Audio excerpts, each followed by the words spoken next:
Hilchos Taruvos Simin Kuf Seif Gimel. We're continuing the topic of Beryah. The Mechaber says in Seif Gimel, Kedera Shel Marak, a pot of soup. Shenofel Sham Beryah, and the Beryah falls into the soup, an ant, a fly, whatever.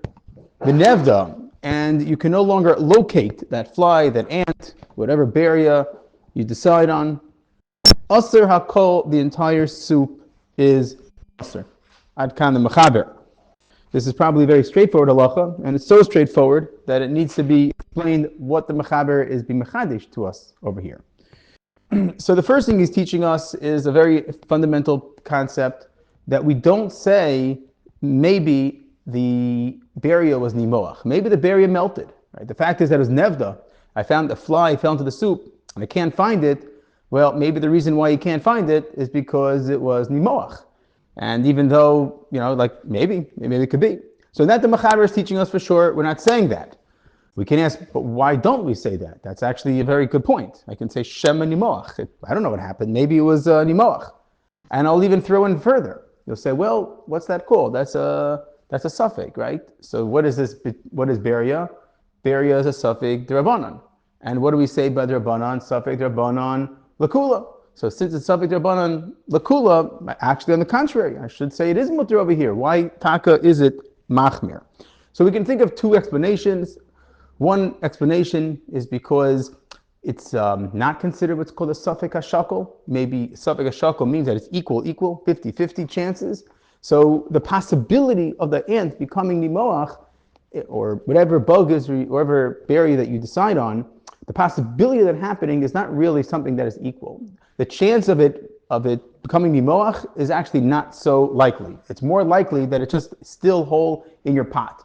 That would be one explanation in the Mechaber.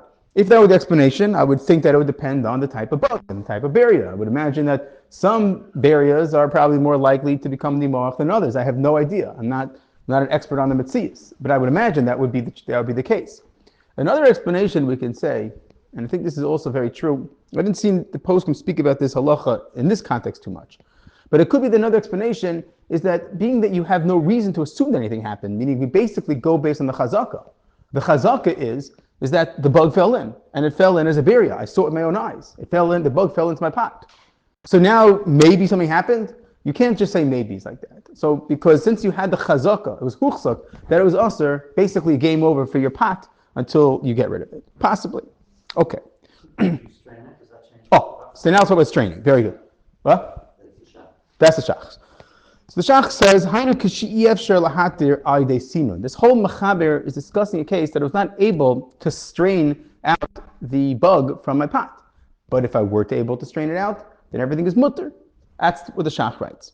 Now on the shach also, I'm going to ask a similar question. Isn't that obvious? What is the shach teaching me? He's saying that if I can get rid of it, then it's mutter. I mean, sort of obvious, right? If I can get rid of it, it's mutter. Why is he teaching me that? If I can get rid of it, it's mutter. What's he trying to teach me over here? Of course, the Mechaber taught me in a case that I can't find it. We learned in the previous halacha that if you could find it, you're supposed to remove it. So what's the shach telling me? In this halacha, if you can remove it, it's mutter. So there's two very important diukim from the shach. I don't know which one he himself meant to bring down when he said this statement, but they're both true, so it doesn't matter. The first one is as follows. Let's say the lashon of the mechab of the shach is that hainu kashi efshar lahatir. It's not possible to matir with sinun. It's not possible to do sinun. Now let's just on that point. What do you mean it's not possible? Why is it not possible? What's stopping me? Why is it not possible?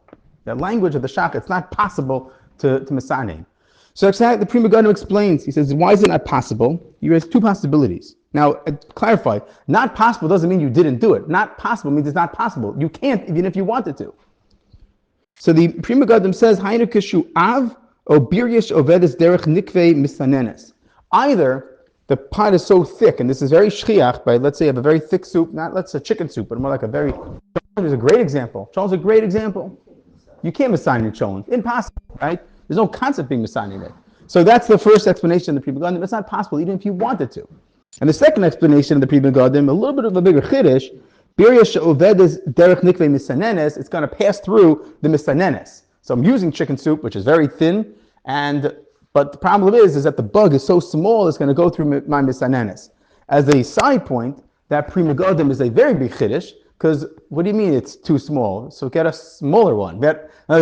Eventually we'll have to get something that can misanin it, right? Meaning it's literally the size of the particles of water. What's the Pri Megadim talking about over here? You run a desert island, and there's no way.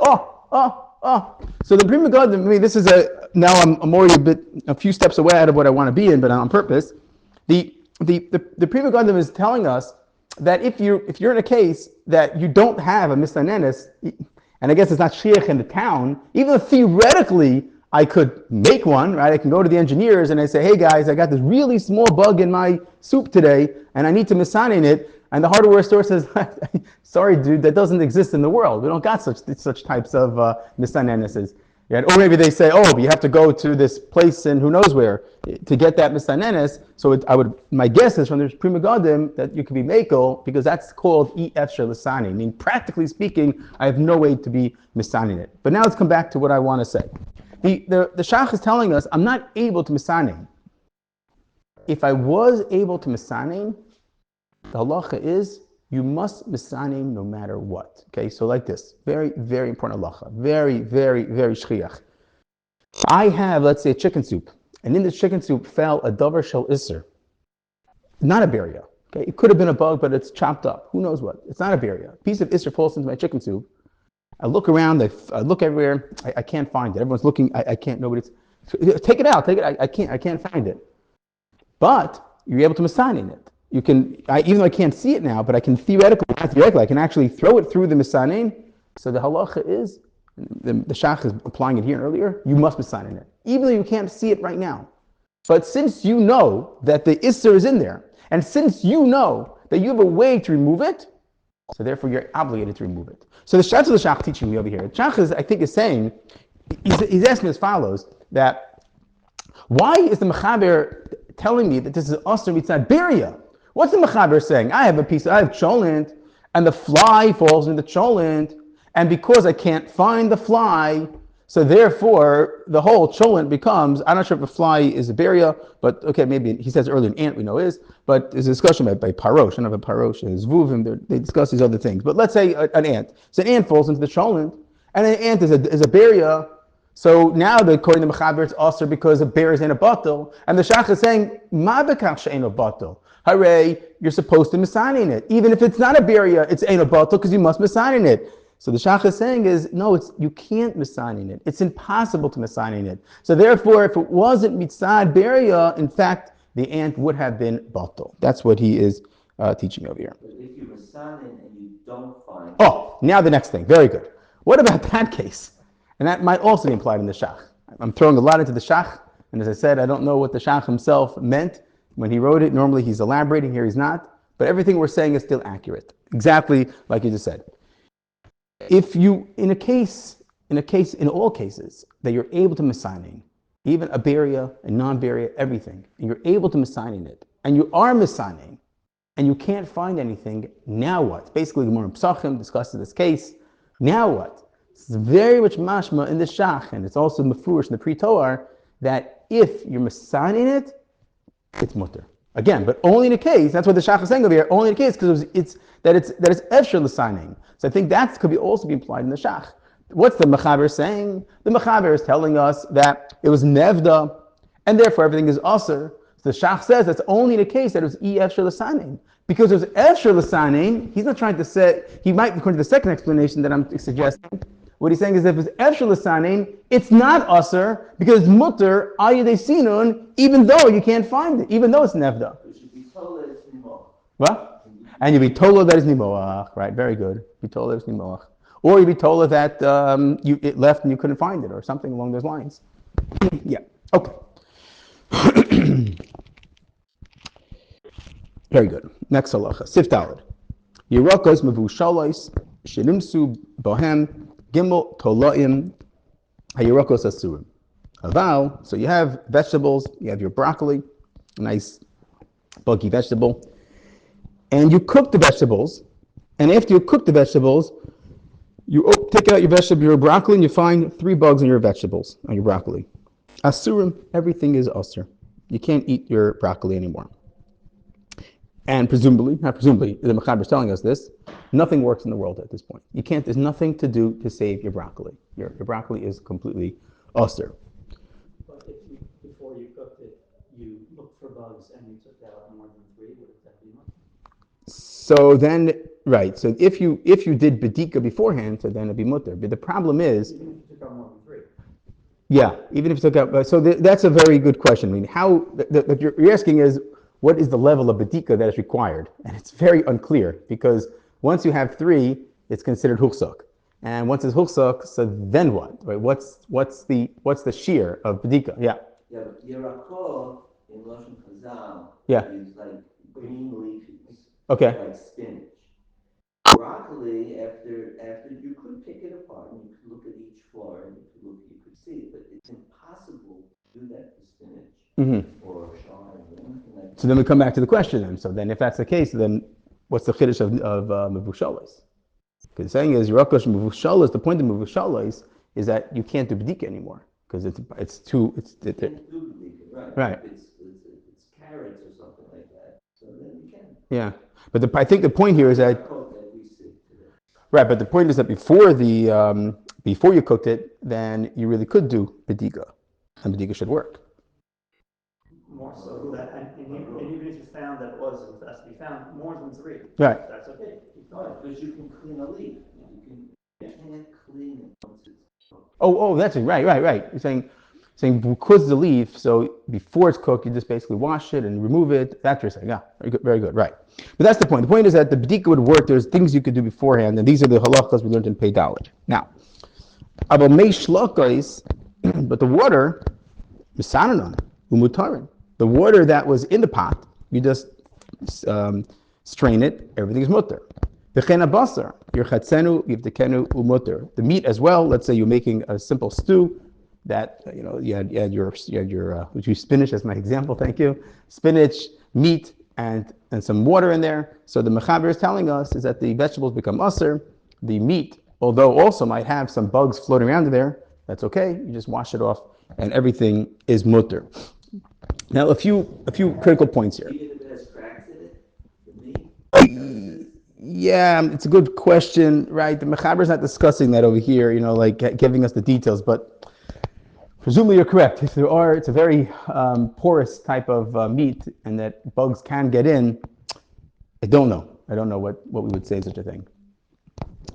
Reminding ourselves a little bit about Sivan Pei Dalet. Remember, from there we had 3 levels of chiyuv bedika. We have what's called miut she'eno matzoi, miut hamatzoi. You have safek hashakol, and then you have huchsak. So those are the 3 dargas of vegetables. The lowest darga, safek, it's a miut she'eno matzoi. It's very super rare to find bugs in something. In that case, there's no chiyuv bedika at all. Miut hamatzoi, it's rare but not uncommon, or I don't know, uncommon or not, I don't know, whatever words you want to use and statistical words you want to use. But the point is that it's something that can happen, but it's not frequently found. That's called a miut hamatzoi. So that's when Chazal invoked a chiyuv bedika, and they made a chiyuv bedika on toloyim to check your vegetables, even though al pi rov it's not going to be there, and al pi rov you have all the kulas of the deraisas. Chazal are meko. Fine. The next level up is huchsak. That's basically that's not our case yet. We have the case of huchsak, which means that I skipped sorry. It's safek hashakol, which means that you don't know that it's there, but it's a good chance that it's there. It's safek hashakol. Then the chiyuv is a deraisa to check, and the highest level is the case of huchsak, that our case over here. Now, in the case of whenever there's a chiyuv bedika, so we learned that if you cook it, so then it could be mutter. Why? So we learned earlier because of a sveika. The sveika is you don't really know on if the bugs were there, and if the bugs were there, it could be that it was nimoach. Maybe the bugs were nimoach. But in the case of huchsak, we're not meko. Now, why are we meko by huchsak? Why don't we say also maybe it was nimoach? Same thing, meaning even though my vegetables are huchsak, so it's basically I know that there are bugs there, but maybe it was nimoach. So it comes back to what we just learned in the previous halacha. You don't say nimoach. That's the reason. Nimoach is something that we can't say. There's no suffix on nimoach. That's not something that we're able to say. Very similar to what we learned in Sif Gimel. Okay, Simin Kuf. Yeah. The Shach adds, ומאחר שנמצאו כמו מוחזק שיש שם עוד ואינן ניכרות. Right. But that's true. That's true. They're there. But the question is, what's the chiddush here besides that? Meaning we know that. So we're also learning that, meaning nichol in all this is that it's not nimoach. Because even if you tell me it is there, that is the whole concept of huchzak, and that's the basic principle that we learned in Pei Dalet. But here we're just being reminded, and in this context, that they are there, but even though they're there, doesn't mean to say it's automatically usher. There's a way to matter it, and that's al yedei nimoach. And by the way, even in the case of eino huchzak, the reason we're makel is because of a sveik sveika. Suffix it's not there, and if it is there, maybe it was nimoach. So nimoach is always part of the kul over here. In our siman, the reason we're not saying nimoach is because the suffix is shakol. But even though it's a drabanan, and drabanans we should be makel, right? Because only a Beryah, and a Beryah is a drabanan. If it's not a Beryah, it should be mutter legamri, because no sin tam levgam. We don't have to worry about the tam. But afal pikein, we are machmer because we're not saying nimoach. The critical point in this mechaber, and really the whole inyan of bugs, is that we're not makel to say nimoach. That's the main point of here. Not that it's not that there are bugs there. Yes, that is true. But it's that even though there are bugs there, you are still able theoretically to be able to makel adei nimoach, and we're not saying that. We're not allowing you to say that in halacha. Okay. Chaticha haruya liska. Simin kuf aleph. Dina chaticha haruya liskabed. Chaticha haruya liskabed dina keberia. The afilu be'elef lo betela. So we're encountered once again with another example of something that is not batel. We're going to have a few simanim. We had already the first one, the Beryah. Now chaticha haruya liskabed. It too is like a Beryah. The afilu be'elef lo batel. The afilu imhi asur. Okay, let's pause there. What is a chaticha haruya liskabed? Why is it eno batel? So a chaticha haruya liskabed means a piece of meat, or any isser for that matter, that is something that you would theoretically want to serve to a guest. A chash of a guest, that is, right? A chash of a guest. So a standard steak would be a chaticha haruya liskabed. The place can discuss cheese. Is cheese something that is chaticha haruya liskabed? I think the standard opinion, a nice piece of cheese, obviously, would be a chaticha haruya liskabed, according to some. So on and so forth. Everyone in kafid their cases. So a chaticha haruya liskabed is a piece. It has to be a piece of something that is aser, that you would theoretically want to serve to a guest. That object, that piece of meat, is eino batel. Why? Because it's chashuv. Very similar to what we had by Beryah, it's chashuv. But here, we have to speak it out a little bit more. Because when it comes to Beryah, we said that the Taz wrote that the reason why it's eino batel had to do with the fact that you get malchus on a Beryah. And he says that's what creates the chashivas. It's like this. It says halach chashivas according to the Taz. That concept cannot exist by chaticha haruya liskabed. Chaticha haruya liskabed, there's no svara deraisa on a chaticha haruya liskabed. The whole concept is just a concept that society sees. A Beryah is something that began, at least according to the Taz at least, began from the deraisa, that the deraisa gave it a chashivas. So what's the idea over here? So here we have to use more simple, balabatish explanations, shall we say, that something along the following lines. Ad kama that the chaticha haruya liskabed is a davar chashuv, something that is important. So we mentioned yesterday by Beryah, such a concept also, that bi'enei habrios, this is something that should not be batel. Meaning, I'm a simpleton, and I'm looking at this piece of meat, and the way I would like to look at halacha as my simple mind is that, no, it shouldn't be batel. When I see that it is batel, it's going to bring me to be mizalzel in the laws of bittul. So I'll say, no, they're not so important. If the Torah is able to mevatel a chaticha haruya liskabed, which I would have expected to not become batel, and it is batel, I see the whole thing of bittul is not that important. That's the way some explain it. Mentioned another explanation, maybe the idea is that the chaticha haruya liskabed, or even Beryah said this idea, is that because it's a davar chashuv, I'm remembering about it all the time. Things that are not chashuv, once they become batel, you forget about it. It's gone. You don't remember it anymore. But something that is chashuv, you remember it. It's like it has more of an impact on you. So even after it's batal, your mind is still on it, and therefore you're like feeling like you're eating the isser. You're like, oh, we're eating that isser now. Masha ain't somebody say no chashav, but just you basically forget about it. It's batal, and it's off your mind. Okay. whatever the inyan is. Okay, so chatichu l'schabe dina kaberia, dafilu be'elef lo betela, dafilu im hi asura bihana. Even if the chaticha ru l'schabe is asur bihana, what does he mean by that? What he means is that if it's asur bihana, let's pause there for a moment. So then you can't be mischabed with it. Let's say I have a nevela. Nevela is not asur bihana. But the nevela, as a nevela, is ru'ul l'schabed. I'm allowed to be nana from a nevela. It even says in the Torah, give it to a guy. So what am I going to do with my piece of nevela? I'm going to wrap it up and I'm going to give it to the guy as a nice gift. Or I'm going to invite him over to my house, and whether that's permissible or not, under what parameters. But I could be mischabed with this nevela mamish as a nevela. So it's a chaticha ru'ul l'schabed even before it becomes batal. But if I have in my hand a piece of, let's say, basar b'chalav, I accidentally cooked basar b'chalav together, and now I have a piece of steak that is basar b'chalav. That basar b'chalav is a chaticha ru'ul l'schabed as well, but it's asur b'hana. I can't do anything with it. I'm not allowed to mischabed it to a guy because it's asur b'hana. And that is also called hana. If I go to the guy and I say, hey guy, I have this beautiful piece of steak for you, he's going to machzikli me toiva. And that's considered hana. So it's never chaticha ru'ul l'schabed. It's not ru'ul l'schabed. By definition, it's not ru'ul l'schabed because it's asur b'hana. So why is it? So says the Mechaber, Afal Pikein, it's Eino Batal. Why? A very important principle. Kevan she'im tispatel ha'isa muteres b'ru'uy l'schabed.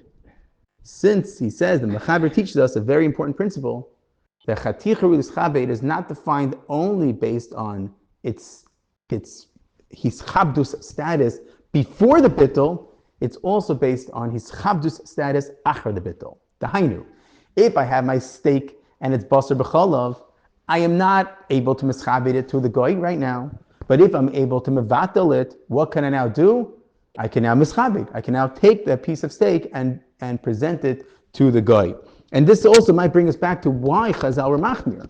Because again, this really comes strong, that svara that I mentioned a moment ago about the concept of zochro. That if I'm this exact piece of steak, before it's batal, I couldn't mischabed with it. Now that it's batal, I can mischabed with it. Obviously, it's in case I don't know anymore which piece of meat it is. But in my mind, I'm like, hey, that's interesting. I can now use it to be mischabed with a guy, and therefore I'm now going to remind, not even a guy, even a yid, I can now mischabed with it. I can even serve it at my Shabbos table. I can say, hey guys, what's pretty cool is, guys, I just, you have your guest over Shabbos. Says, guess what I'm serving you today? I might be eating basar b'chalav. What? Yeah, because it got mixed in, right? So the point is that it has more of it's more chashav in people's minds. So then it's that would be problem. Yeah, yeah. The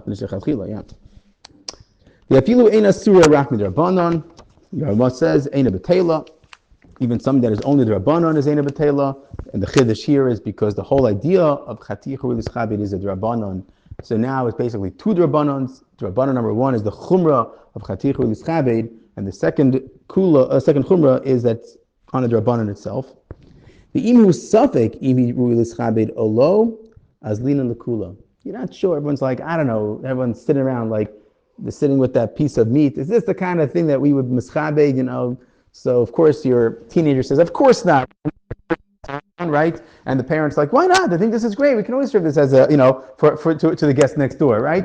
So no, not them. We can't. Tati, that's, So if it's that kind, it's a suffix in the house. So then the Mechaber says, krimekom. Very interesting halacha, because we learned in Siman Tzadi Ches something that is a chaser yediyah, something that you don't know is not considered a suffix. So I don't know whether it's ru'ul l'schabed. So we should have been machmir over here. It's called a suffix yediyah.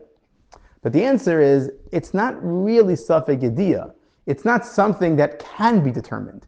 Yes, there are things that can be determined, and things that can be determined that you can't determine it is considered suffix yediyah. But something that nobody can determine is not included in suffix yediyah. And over here, that's the kind of thing where it's a gray area. You have to take a poll on a WhatsApp group, and you're going to get like a 40-60 answer rate, something like that. But something like that is not considered suffix yediyah. Afilu hi asur midaraisa, even on isur deraisa, we're makel if you don't know if it's a chaticha harui lischabed. Okay, sif base.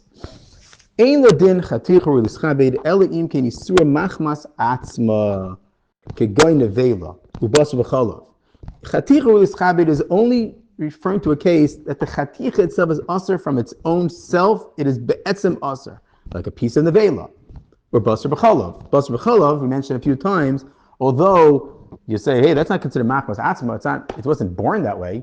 We said, no, but once you mix it, it now becomes a new shame isser, and it's not usher mitzad the Beryah. The Beryah created an isser. That's what makes basar b'chalav different than every other isser. Once there are Beryahs of basar b'chalav mixed together, they're cooked together, you've now created an isser as opposed to a standard case of Beryah. If you have a piece of steak, beautiful geschmack piece of steak that is mutter, and you touched it next to an avela and the Beryahs went in, v'lo hayaba shishim levatloi, afilu l'misha soiver chaticha atzma nasas nevela, even though the Ramah at least was machmir to say the entire steak becomes aser, ein ladin chaticha l'schaved, this piece of meat does not have a din of chaticha l'schaved because the steak itself, the heter part of the steak is mutter, and the isser is mitzad, the thing mitzad the Beryahs, and on Beryahs you don't say chaticha or lischabed. Yafilu chaticha shlo nimlacha betela vein isura machmas atzma. If you have a piece of steak, a piece of meat that you didn't salt, it's ein isura machmas atzma machmas adam, even though you're not allowed to eat it, but the steak itself is really mutter. It's the dam habaluba. Kol chaticha shlo neser rakadei klipa betela. If you have a chaticha that is usher on the klipa itself, we don't say really schabed. And the Mashach points out that's only relevant in the case of basar b'chalav. If you have a piece of steak that touched a little bit of milk, and only the klipa of the steak becomes basar b'chalav, and even though basar b'chalav is an isra machmas atzma, but since the entire steak is not usher, only the klipa is usher, we don't say on that a chaticha really schabed.